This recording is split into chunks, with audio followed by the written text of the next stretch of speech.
one of YmBape's hired shooters opened fire at him from about 150 feet away. 150 feet away? Man, what did he do to make them niggas that mad?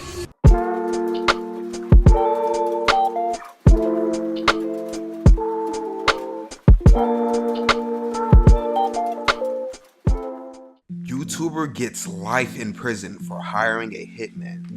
Video by Atozy. Let's get into it.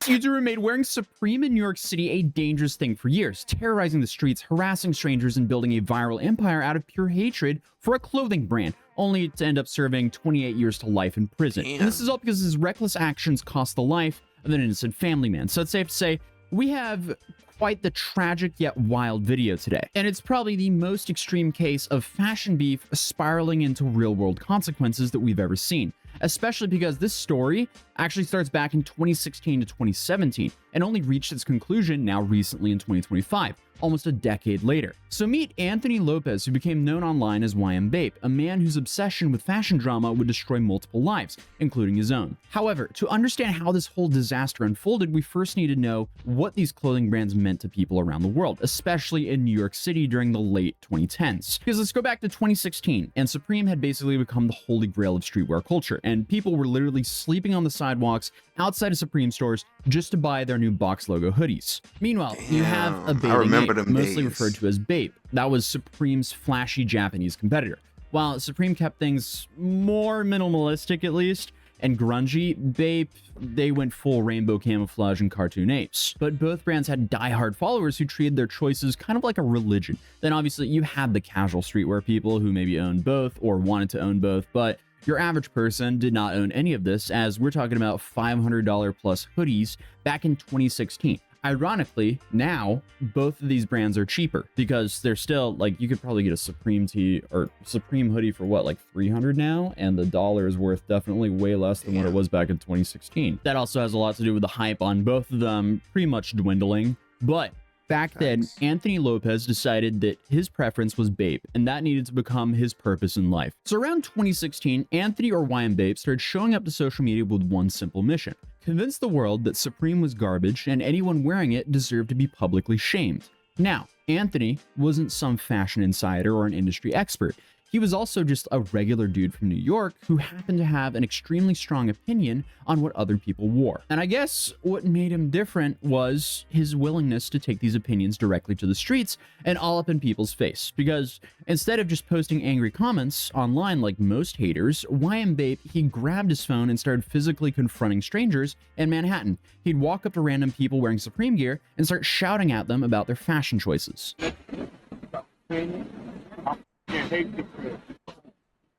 And according to interviews he gave later, YmBape... This nigga is so corny. Off rip, 2 minutes in, you're just a corny ass nigga. You're another man, and your whole life mission is to accost other men for wearing Supreme. Nigga, huh? You care about other niggas and what they wear so bad, you're gonna accost a nigga for wearing Supreme? Nigga, move. Nigga, you do that shit to me, you getting hit with a shotty. Oh. But you understand what I'm saying. You getting hit with a shotty off rip. Oh, scary. Shiver my timbers. Shut up, man. Actually started doing this stuff without even recording it. He was just walking around Soho genuinely harassing people because he felt like he was just very passionate that he hated Supreme and he wanted Bape to be the big thing. Eventually, his friends then convinced him to start filming these encounters, and that's where everything changed. So you were just running up on people who were wearing Supreme and just flexing on them? Just why? Because you were in the mood? You just didn't with it? Yeah, because I was so adjusted to Supreme. Okay. Because these videos started going viral on Reddit, Twitter, Instagram, and Facebook pages everywhere. And people couldn't figure out why he was doing this. There was a lot of speculation if these were just skits or if this guy's actually just lost his mind over some hoodies. And these weren't just verbal arguments either, because YmBape, he would physically grab Supreme hats off of people's heads and just throw them on the ground. He'd push strangers, he'd trip them while they were walking, and then he would also do this whole like beating on his chest thing while shouting catchphrases.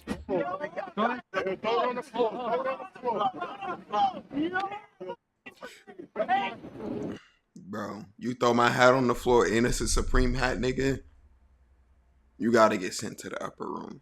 I keep saying this, bro, but you're not gonna take what the fuck I'm wearing off of me just to make your point because you don't like it. You're a grown ass man. Hey, homie. Yeah? Stop wearing that. Yeah? Why you laughing? They ain't playing with you. He's still being a trick that man.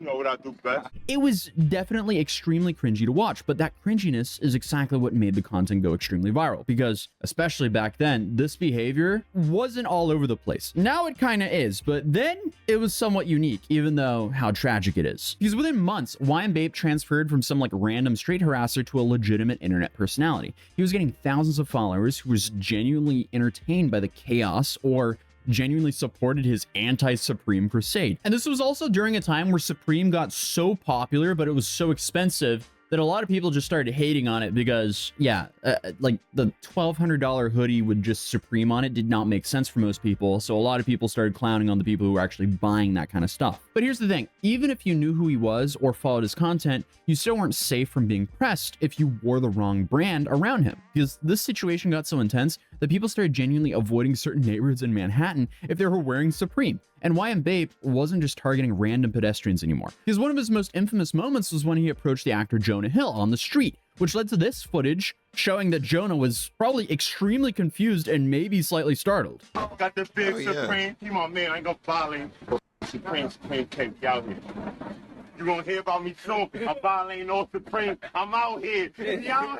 Yeah, Jonah Hill, he ain't coming back on that block no more. I'm like, I'll be nice to the monkey right now, but we're not gonna be over here anymore. Social media back then was definitely very different because this was also during the time of Boonk Gang. Yes, it's safe to say it was pretty cursed back then. But as his internet fame grew, something unexpected happened. Major figures in hip hop began acknowledging his existence. He was spotted hanging around rappers like Chief Keef, Playboy Cardi, and even brought on stage during a Lil Uzi Vert concert. But the whole thing reached peak validation when XXXTentacion referenced him in a song, basically turning the YM chest beating signature move into a mainstream hip-hop lyric. And this led him to being interviewed on No Jumper, where he got to explain his Supreme hatred for hundreds of thousands of viewers. And at this point, terrorizing people for their clothing choices literally became his career. And with internet fame came some money. And YmBape, you literally could get famous off anything back in the day. That's actually wild. For him to start off doing that, to be on stage with Uzi, taking pictures with Chief Keef, Cardi, that's crazy. He came up. Investing into expensive jewelry and questionable street activity. And this is also around the time where he really starts leaning into his anti-Supreme brand. Because in 2018, he pulled off the stunt where he replaced actual Supreme advertisements around New York with posters of his own face. I'm gonna tell you what's going on. Supreme, I'm an 8. But he was definitely not finished with the street confrontations because they were getting more and more wild. He started storming into actual Supreme retail stores, throwing around the merchandise, and actually screaming at employees and customers.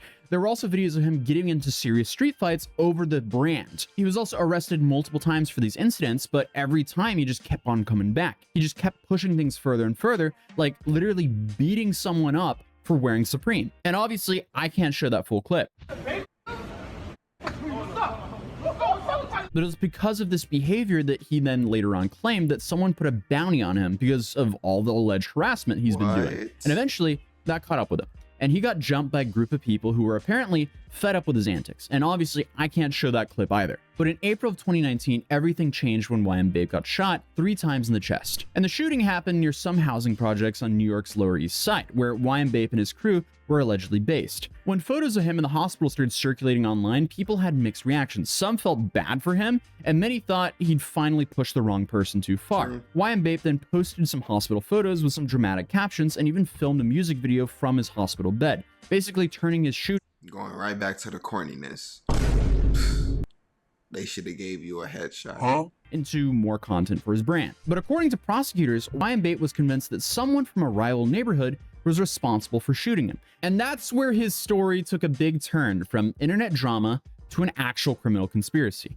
So from what I can tell, what happened next had nothing to do with Supreme or Bape or even internet fame. It was street level retaliation that would end an innocent person's life. Because after getting out of the hospital, Anthony looked for someone to handle his revenge. In June of 2019, a young guy reached out to him through some text messages, offering to carry out a hit for a surprisingly small amount of money. Anthony then accepted this offer and they started planning the attack. So on June 12, 2019, YmBape coordinated with several people to finalize their plan. He arranged transportation and logistics for what was supposed to be a targeted hit on whoever he thought was responsible for shooting him. So that night, the crew he hired took a taxi to the rival neighborhood. They were then looking for a specific person, but the way things ended was not how it was supposed to happen. So in the early morning hours of July 13th, they ended up near an apartment building where James Weeks was hanging out with his friends after a typical Friday night. James was a 35-year-old who had worked for Citibank and had absolutely nothing to do with any gang activity or street beef. At around 2:40 in the morning, as James was walking to his car, one of YmBape's hired shooters opened fire at him from about 150 feet away. James Weeks was hit in the face, and although he made it to the hospital, he 150 feet away? Man! What did he do to make them niggas that mad? Nigga, are you Deadshot? That's crazy, bro. Really, John Wick. 150 feet away, you hitting somebody with a pistol? ever made it out of there. And meanwhile, the person YmBape was actually after was nowhere to be found. And what makes the situation even more tragic is James Weeks left behind a wife and 4 children. According to his family, he had no connection to any gang activity at all. He was literally just visiting his friends on a Friday evening and nothing more. But later that day, YmBape was actually sent a screenshot of an Instagram post about the shooting that simply said, "innocent bystander." And what makes things worse is he knew they targeted the wrong person, but he didn't seem to care. Because even after learning they ended an innocent father's life, Anthony didn't stop planning. The shooters got arrested within weeks, but while they sat in jail, he kept calling them and plotting to finish what they'd started. In one recorded jail call from January of... How stupid can you be? All jail calls are tapped. In 2020, YmBape told one of the arrested shooters that he had $4,000 ready for another hit. He was offering to pay double what he originally paid the first time, even though an innocent man was already gone, because of his desire for revenge. And what's wild to me is he was doing this over jail calls, and for some reason this was going on for months. The guy was visiting and calling the people who ended James Weeks' life, trying to get them to complete his original plan. But unfortunately for YmBape or Anthony, he was arrested in December of 2021. More than 2 years after James lost his life. And the legal proceedings revealed the full scope on what had actually been happening. This wasn't just some internet personality who got carried away with content creation. His whole Supreme hating character and banging on the chest thing was apparently connected to gang affiliations that most of his internet followers probably had no idea about. And during the trial, prosecutors showed evidence that YmBape felt zero remorse for what had happened. Even while locked up awaiting trial, the people managing his account were posting smiling photos of him in jail on social media. So in December of 2024, a jury found YmBape guilty of murder in the first degree and conspiracy. And in March of 2025, he was sentenced to 28 years to life in prison. And the judge also noted that shortly after the killing, YmBape and his friends were caught on video seemingly happy and celebrating despite having just caused the end of someone's life. And all the other people involved got serious prison time as well. The actual shooter is looking at life in prison, and the other conspirators got decades behind bars. So while YmBape built his entire following by turning fashion preferences into street harassment, underneath all that viral content was someone involved in some actual street activity that had real-world consequences. Because what already looked like some harmful fashion beef on social media was already masking some serious criminal activity, because while his online persona was really bad, apparently he was even worse behind the scenes. An innocent family man became collateral damage and a revenge plot that stemmed from YmBape's shooting. And that's how internet fame, street politics, and fashion hatred combined created one of the most tragic outcomes we've covered here on this channel. Damn, I really don't have much to say. That's just a crazy situation all around. Fuck this dude and everything he stands for. He was corny then and he's still corny now. He's not a real man any way, shape, or form. He's not none of that, bro. I'm gonna catch y'all later though.